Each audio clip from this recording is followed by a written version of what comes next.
Vous écoutez Europe 1, on est un petit peu en retard, actualité oblige, il est 9h34.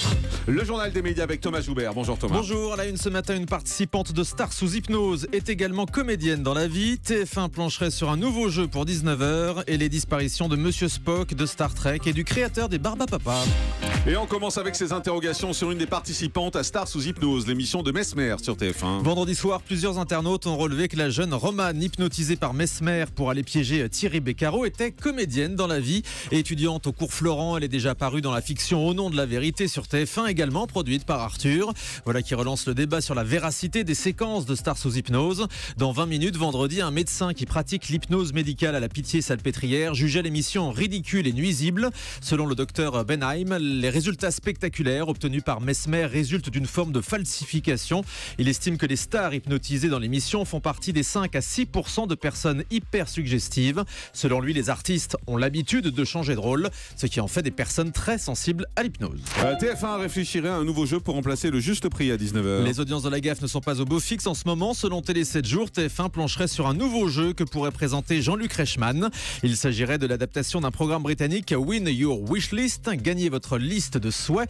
Les candidats ne gagnent donc pas d'argent mais des cadeaux en répondant à des questions de culture générale en duo. Et la particularité, c'est que les couples s'interrogent entre eux. Selon nos informations, Christophe de Chavannes aurait aussi tourné le pilote de ce jeu. Et puis également dans les cartons de TF1, Boom, que pourrait présenter la gaffe ou le retour d'une famille en or. On connaît le nom des 3 nouveaux participants au nouveau jeu d'aventure de TF1. Dropped, où des sportifs de haut niveau seront lâchés dans la nature et devront rejoindre la civilisation. Selon l'équipe, l'ancienne cycliste Jeannie Longo, la nageuse Camille Muffat et le boxeur Alexis Vastine feront partie du casting. Ils rejoignent Alain Bernard et Sylvain Wiltord, dont la participation a déjà été confirmée. Morane s'explique sur son absence des Enfoirés. Dans une interview au mois de décembre, la chanteuse expliquait pourquoi elle ne participait plus au concert des Restos du Cœur. Elle taclait au passage des artistes qui viennent juste aux Enfoirés pour être filmés pour l'émission de télé. Invitée samedi soir de Laurent Ruquier sur France 2, elle est revenue sur cette absence aux Enfoirés. Écoutez. Mais j'y suis plus pour l'instant, parce que je suis nostalgique d'une certaine époque, de vrais duos, de vrais partages. Je trouve, enfin je sais qu'ils me demandent dans le cadre des Restos du Cœur d'en parler le moins possible, parce qu'ils sont un peu déchirés quand j'en parle. C'est un truc qui marche, qui crée de la réinsertion dans la société, c'est un truc qui fait que les gens ont moins faim. Enfin, c'est un truc. Donc, je veux pas faire abstraction de ça. Je veux pas cracher parce qu'on a dit beaucoup que j'avais taclé les Restos du Cœur. Non, moi, je suis nostalgie d'une époque où on échangeait plus en musique, en chanson. Voilà, c'est tout. Mais je dis, voilà, je le fais pas pendant 2-3 ans. En plus, je préfère y aller quand j'ai rien à vendre.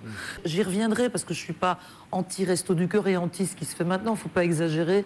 J'ai juste pris un petit peu de recul. J'ai pas envie d'y aller chaque année. Voilà. Voilà, et toujours à propos des Enfoirés, Jean-Jacques Goldman a lui réagi à la polémique sur sa dernière chanson, Toute la vie. Grosse polémique de la semaine dernière sur le texte de cette chanson, accusé d'être anti-jeune ou carrément réactionnaire. Dans un communiqué publié vendredi, le chanteur a dû faire une explication de texte. Les jeunes reprochant aux générations précédentes l'état du monde qu'ils leur laissent. Les Enfoirés jouent le rôle des adultes qui leur répondent en se dédouanant et avec mauvaise foi.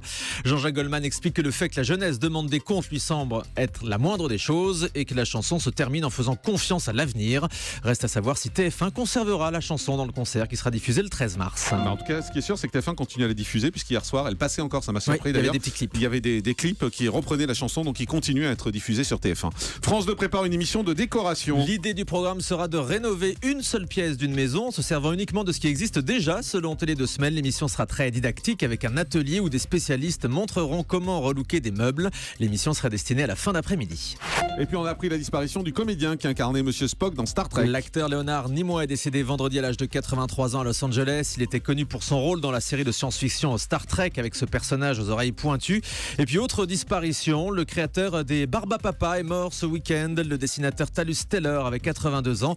Il avait imaginé les personnages des Barbapapa dans les années 70. Alors Barbapapa, Barbamama, les 7 Barbabébés. Ces personnages qui ont donné lieu au célèbre dessin animé avec ce générique culte. Voici venir les Barbapapa, on fait les fous. Dans la famille des Barbapapa, ils ont fait toucher. Voilà, disparition du créateur, donc il est mort à Paris, d'ailleurs. Ça rappelle des souvenirs. On termine avec le chiffre du jour. De 11 300 à 40 000 euros, la fourchette des salaires des anges de la télé-réalité saison 7, selon Public, qui a publié ces chiffres. Alors les sommes varient selon la notoriété des candidats. 11 300, c'est pour le candidat anonyme. 40 000 euros pour Émilie Netten, une ancienne de Secret Story. 40 000 euros. Donc ça correspond à sa participation pour 3 mois de tournage. Bah, je vais y aller la prochaine fois, moi. Allez-y. Julie, on y va? Moi, j'y suis déjà. Ah bah, c'est vrai. À tout de suite sur Europe 1.